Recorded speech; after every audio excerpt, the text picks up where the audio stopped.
Alors, liberté, égalité, fraternité. Voici trois termes qui sont complémentaires. Mais en même temps, il y a des difficultés.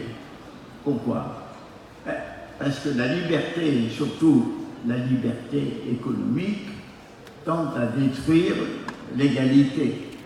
C'est ce qu'on voit aujourd'hui avec le croissement de ce libéralisme économique qui provoque d'énormes inégalités.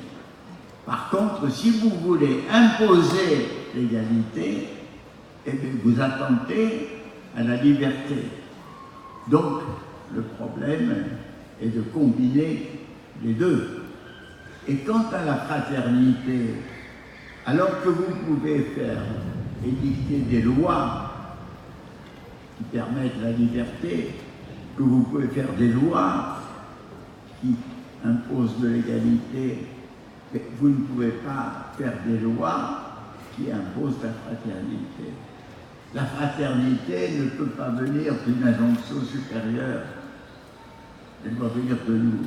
Ah, mais vous me direz, oui, mais quand même, nous avons des solidarités sociales, nous avons la Sécu, nous avons différents moyens d'aider les gens qui sont malades ou malheureux, c'est très vrai, mais c'est une solidarité à travers une organisation bureaucratique, mais il n'y a pas le rapport personnel de fraternité.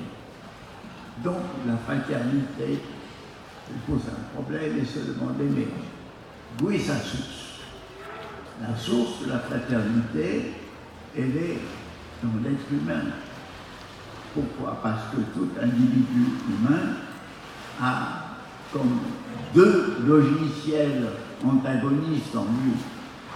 Il y a un logiciel, je dirais, égocentrique, moi, je, et moi d'abord. Et ce logiciel, d'ailleurs, se comprend parce que si nous ne l'avions pas, nous ne sommes pas amenés à vouloir nous nourrir, nous défendre, à vouloir vivre. Mais il y a un deuxième logiciel qui se manifeste dès la naissance. Quand le nouveau-né, il attend le sourire, il attend la caresse, il attend le bercement, il attend le regard de la mère, du père, du frère. Et dès l'enfance, nous avons le besoin du nous. Nous avons besoin du je qui s'épanouisse dans le nous, et nous avons besoin du nous. Donc, si vous voulez, les sources de la fraternité sont ceux qui nous portent vers autrui. Et bien entendu, nous voyons que souvent, cette fraternité apparaît spontanément dans des incendies, dans des tremblements de terre, dans d'autres catastrophes naturelles. Donc, elle dort, mais elle est capable de se réveiller.